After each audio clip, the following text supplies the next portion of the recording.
Thanks for joining us both this morning, guys. I had a question for both of you, please. Obviously, a positive test throws a wrench into everything. Can you just walk me through the anxiety? I don't know if you're testing every day, but walk me through that 15 minutes while you're waiting for a negative test to say that you can still practice and play. I mean, of course there is anxiety, but I mean, we're all doing the right things. So it's not really that deep for us. So I mean, we just continue to just do the right things and continue to follow all the rules in the right way, and we're going to be fine. So that's just how we go about the situation. Yeah, just kind of like backpacking off of that. Like we're not like too worried because we're following all like the rules and regulations that all the doctors and trainers set for us. So it's not too much of a worry, but there's always like a chance that you could get it. So I guess there's like always going to be a little bit of anxiety.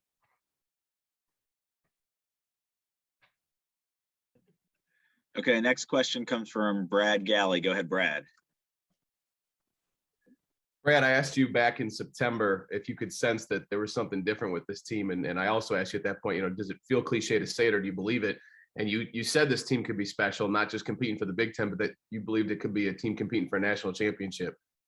What felt different that early in the season? And saying that is one thing, but now playing into contention is another thing. What's this ride been like with that belief?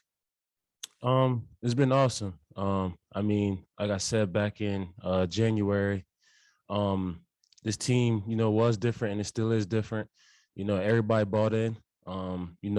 We have tremendous leaders.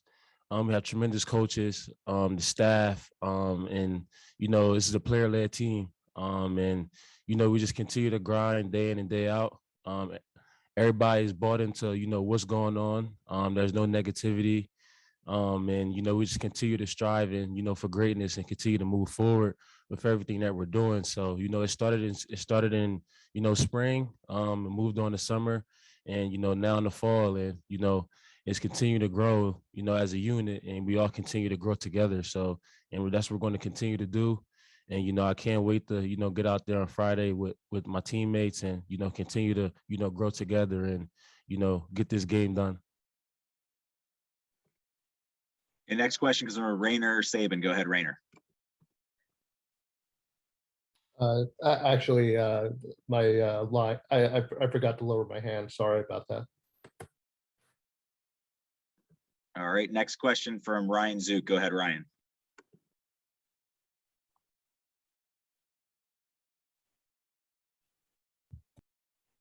Sorry, I also had trouble with the mute button or the hand raise button. Oh, okay. All right, next up, Jamie Edmonds. Go ahead, Jamie. Okay, I'm unmuted this time. I just want to talk to you guys about how much fun you're having. This is supposed to be fun. You get a whole week in Miami. It's snowing up in Michigan. What fun things are you guys doing to enjoy this ride? Yeah, it's obviously the weather's a lot better than it is back in Ann Arbor. So just kind of being able to go outside and enjoy the sunshine. That's kind of like the biggest difference. And then also we've been doing some like fun activities as a team, which is good for like team chemistry and stuff. Everybody's loving it down here, and it's been a fun trip overall so far. We still got a couple days left, so we'll see what the trip has next in store for us. Next question's from Michael Cohen. Go ahead, Michael. Hey, Brad, could you sort of describe a little bit about what the nickel or star position does in Mike McDonald's defense and why that's such a valuable spot for a guy who needs to do a lot of different things? That position is, very valuable. You do a lot of things, you move around, you got to think on the fly, because you got to, change strength of the defenses. But, it's all interchangeable, really. So, it's just the type of defense that we play. Everybody could be in, every spot, at one point in time, depending on what play it is. So, but yeah, that position is very, very valuable to the defense. And, he does a lot. He thinks a lot. He communicates a lot. So, but yeah.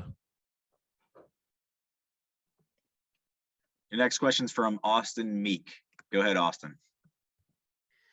Yeah, Brad, just to follow up on that, how do you feel overall about the depth right now at safety, and what's Rod Moore done late in the season to play as well as he has?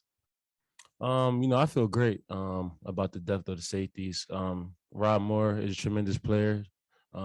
He's a leader as a young guy. He listens. He wants to learn. He wants to get better every single day. He comes out here, he works his butt off. For a young guy to, be thrown in the fire like that and, continue to grow and continue to play well, tremendous, for him. And, he's going to continue to grow as a person and as a leader on this team. So I'm just very happy for him and, can't wait to see his success in the future. Your next question's from Tim Reynolds. Go ahead, Tim. Good morning, guys. It's not an unusual deal, of course. I mean, every time you get a bowl game, you have to wait around a month to play it after the end of the regular season anyway. But particularly when you're going to play in this game, in this playoff with these stakes, kind of how hard has it been to not psych yourselves out and be patient, when waiting for this game to come? I mean, it's been like 24 days or whatever it's been since you guys got told officially that you were coming here. How long has that time seemed? Thank you. Yeah, it's definitely, feel very, very long. I wish we could just, maybe take a week off after the Big Ten and then get going again. But, that's the rules and that's how it's go. But yeah, it's definitely, been anxious and, ready to get out there. But it's also been great to have some time off as well after a long season, get our bodies right, get our minds back right, watch some extra film. So, it's a plus for, both ways that it goes. So that's kind of, I guess how we all feel about the situation.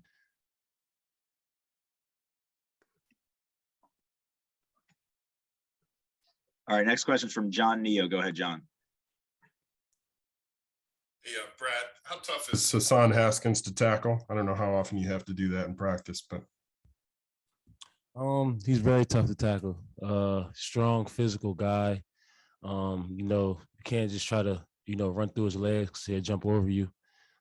So I mean, he's definitely a tough guy to tackle. I've been, tackling him for years now. So he's helped me. I helped him. So that's kind of, but he's definitely, a tough guy to tackle for sure. So as you see, on every Saturday. So